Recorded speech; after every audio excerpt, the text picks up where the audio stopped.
May 31st, 1921, Tulsa, Oklahoma.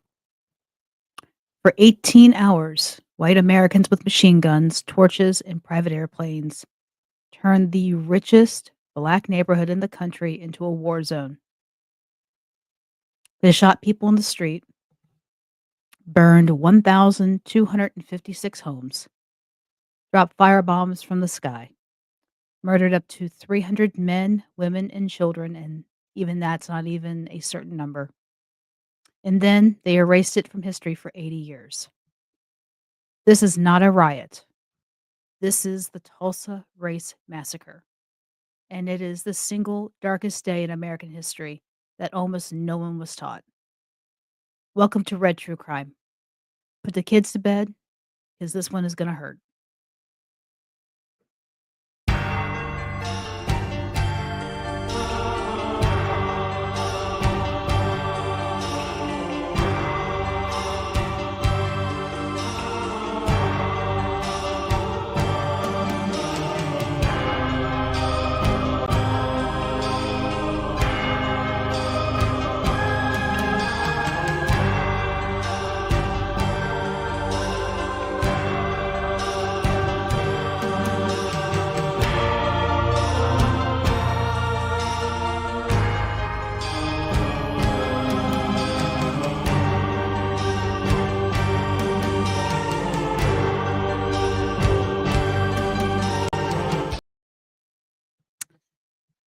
So, Greenwood District, Tulsa, Oklahoma.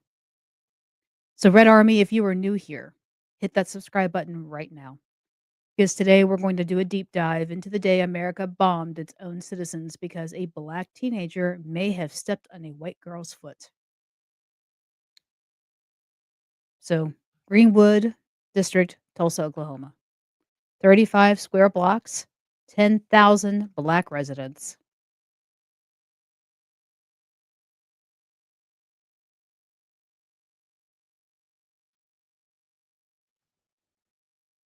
Zero white people allowed to live there after sundown. In 1921, this place had 2 theaters, 2 newspapers, 21 restaurants, 30 grocery stores, a luxury hotel, its own school system, hospital, and bus line. Black millionaires like J.B. Stratford and O.W. Gurley, black pilots who learned to fly in France during World War I, they called it Black Wall Street. The Tulsa Tribune called it Little Africa and hated every brick of it. Monday afternoon, 19-year-old Dick Rowland, black shoeshiner, gets in the Drexel Building elevator run by 17-year-old white Sarah Page. Best evidence says he trips, grabs her arm to steady himself. She screams. He runs. She never presses charges. But the Tulsa Tribune runs this headline: Nab Negro for attacking girl in elevator. And an editorial that has since been destroyed title, To Lynch Negro Tonight. That's all it took.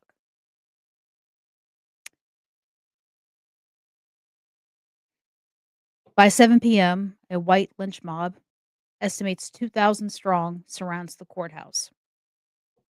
Black World War I veterans, fresh from fighting for democracy in France, say, not today. 25 to 75 armed black men show up to protect Roland. Sheriff refuses their help. At 10:30 p.m., a white man tries to disarm a black veteran. A gun goes off. 10 white, 2 black men die in the first 5 minutes. The massacre begins. What happens next is unprecedented in American history. White Tulsans commandeer private airplanes, at least 12 of them, and turn them into weapons of war. They drop turpentine balls and nitroglycerin bombs on rooftops. They strafe fleeing families with rifles from the air. And this is the only time a U.S. city has ever been bombed by its own citizens. Machine gun nests are set up on Standpipe Hill, and the National Guard shows up and starts disarming black people and rounding them up into camps. By dawn, the entire Greenwood district is on fire. You can see right there.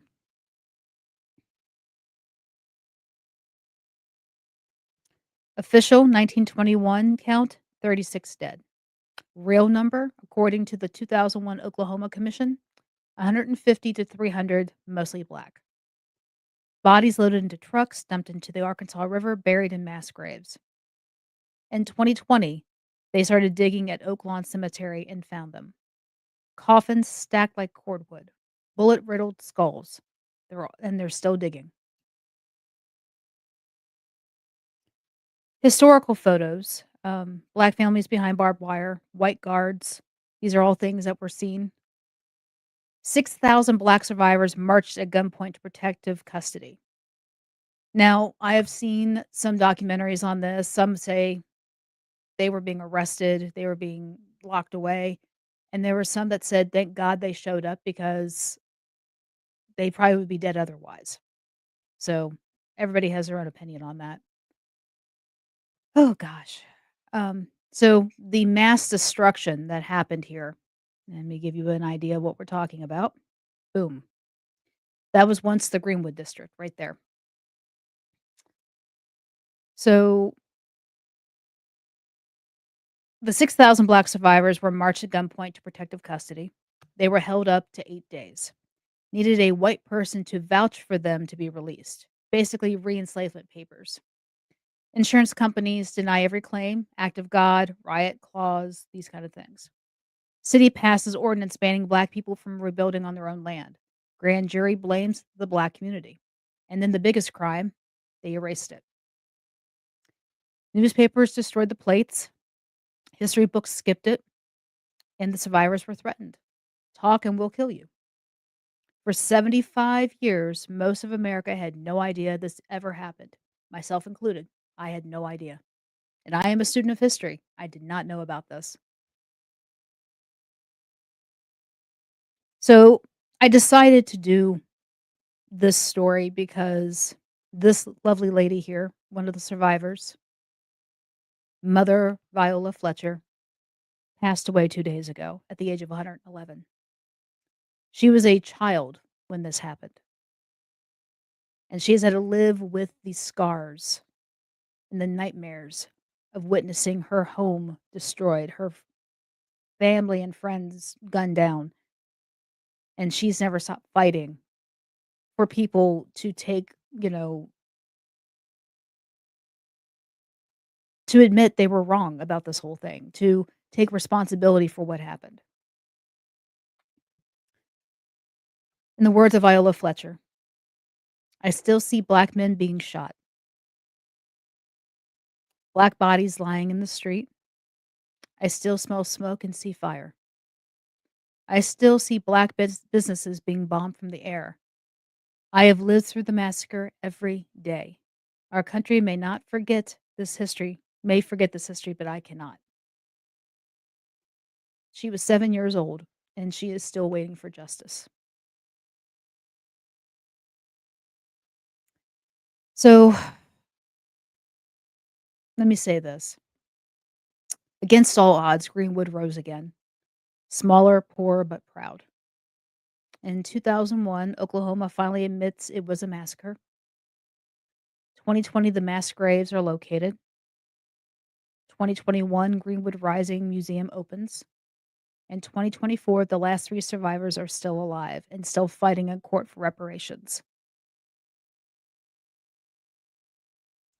This wasn't a riot. It was a terrorist attack funded by jealousy, enabled by the government, and covered up by silence.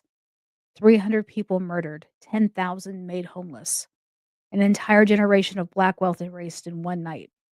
And the perpetrators? Not one arrested, not one convicted, not one apology for 80 years.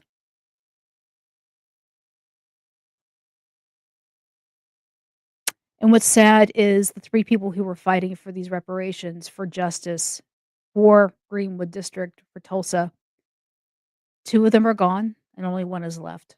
And Mother Viola was one of the oldest that was still around. So hopefully,